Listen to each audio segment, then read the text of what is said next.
One woman's murder exposed a secret the LAPD never expected.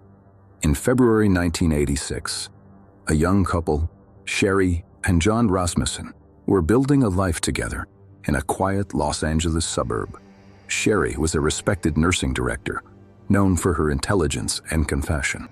John was a promising engineer. They had been married for just 3 months, their future filled with promise. But on the morning of February 24th, that future was brutally stolen. When John returned home from work that evening, he discovered a scene of unimaginable horror. Sherri was gone, the victim of a violent encounter inside their own home. The initial investigation by the Los Angeles Police Department was swift but frustrating. The scene suggested a botched burglary.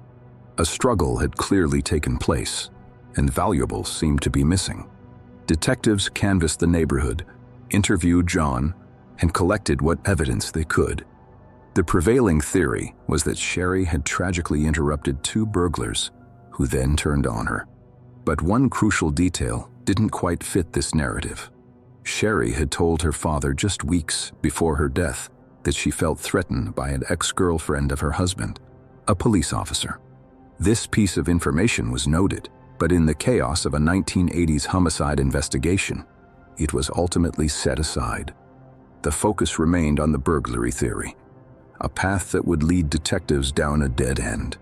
For years, the case filed for Sherri Rasmussen gathered dust on her shelf, another unsolved tragedy in a city filled with him.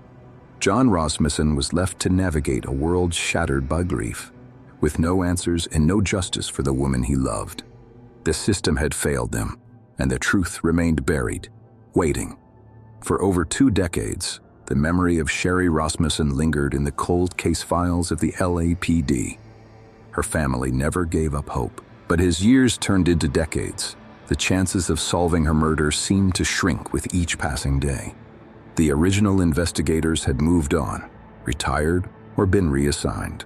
The box containing the evidence from that February day in 1986 sat in a storage facility, a silent testament to a life cut short and a mystery unsolved.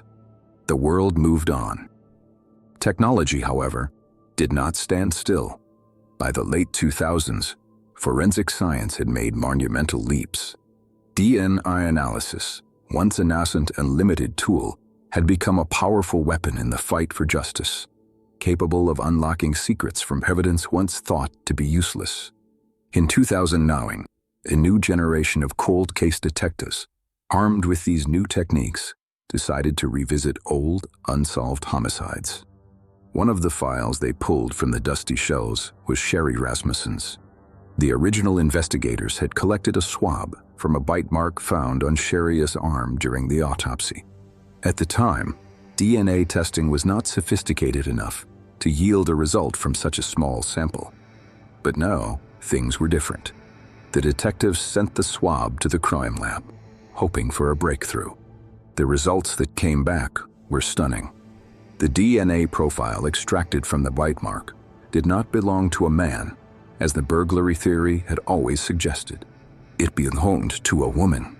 This single piece of information blew the case wide open, shattering the 2-decade-old theory of a simple burglary gone wrong. Suddenly, the focus shifted. Investigators had to ask themselves a new question.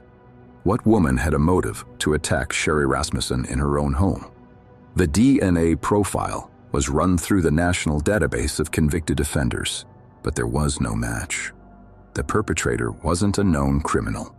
This forced detectives to look back at the original case file, to reread every witness statement, every scribbled note, searching for a name, a clue they might have missed. And there, buried in the pages of the old report, they found it. The mention Sherri's father had made about John Rasmussen's ex-girlfriend, the one who was a police officer, the one who had reportedly been unable to let go the relationship. Her name was Stephanie Lazarus. At the time of Sherri's murder, Stephanie Lazarus was a young LAPD patrol officer. By 2009, she was a respected, high-ranking detective specializing in art theft, a 25-year veteran of the force. She was one of their own. The idea seemed unthinkable. Could a decorated detective be a killer who had hidden in plain sight for over 2 decades? The cold case team knew they had to proceed with extreme caution. They were investigating a colleague, a person with intimate knowledge of police procedure. Any misstep could alert her and jeopardize the entire case. They needed to get a sample of her DNA, without her knowledge, to compare it to the profile from the bite mark. The plan was as simple as it was risky. Under the guise of a routine internal investigation, detectives covertly followed Lazarus. One day, they watched as she discarded a cup she had been drinking from into a public trash can. They quickly retrieved it, sealed it as evidence, and rushed it to the crime lab. The waiting was agonizing. For the detectives and for Sherri Rasmussen's family, who had been cautiously informed of the new developments. This was the moment of truth. After 23 years of silence, the answer was finally within reach. The lab results came back. The DNA from the cup Stephanie Lazarus had discarded was a perfect match to the DNA from the bite mark on Sherri Rasmussen's arm. The unthinkable was true. Stephanie Lazarus, the LAPD detective, was the prime suspect in a 23-year-old murder. The final stage of the investigation was to bring Stephanie Lazarus in for an interview. It had to be handled perfectly. The detectives set up a pretext, telling her they needed her expertise on a suspect in an art theft case. They brought her into an interview room, a familiar environment for her. But this time, the tables were turned.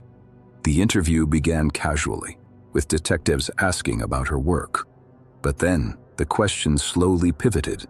They started asking about her past, about her personal life in the 1980s. They mentioned Joan Rasmussen's name. As the detectives laid out the evidence, piece by piece, Lazarus's calm and confident demeanor began to crack. Her denials grew weaker, her body language betraying the shock and realization that her secret was finally out. The evidence was irrefutable. The bite mark, the DNA, the old reports of her obsession with John. It all painted a clear and devastating picture. In 2012, Stephanie Lazarus was convicted of the first-degree murder of Sherri Rasmussen and sentenced to 27 years to life in prison. Justice, delayed for nearly a quarter of a century, had finally been served. The case stands as a powerful testament to the relentless pursuit of truth, the incredible evolution of forensic science, and the unwavering dedication of detectives who refused to let a cold case stay cold.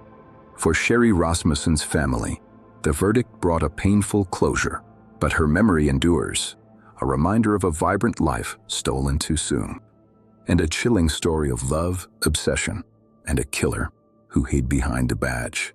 Follow Unforgotten Archives for more unforgettable stories.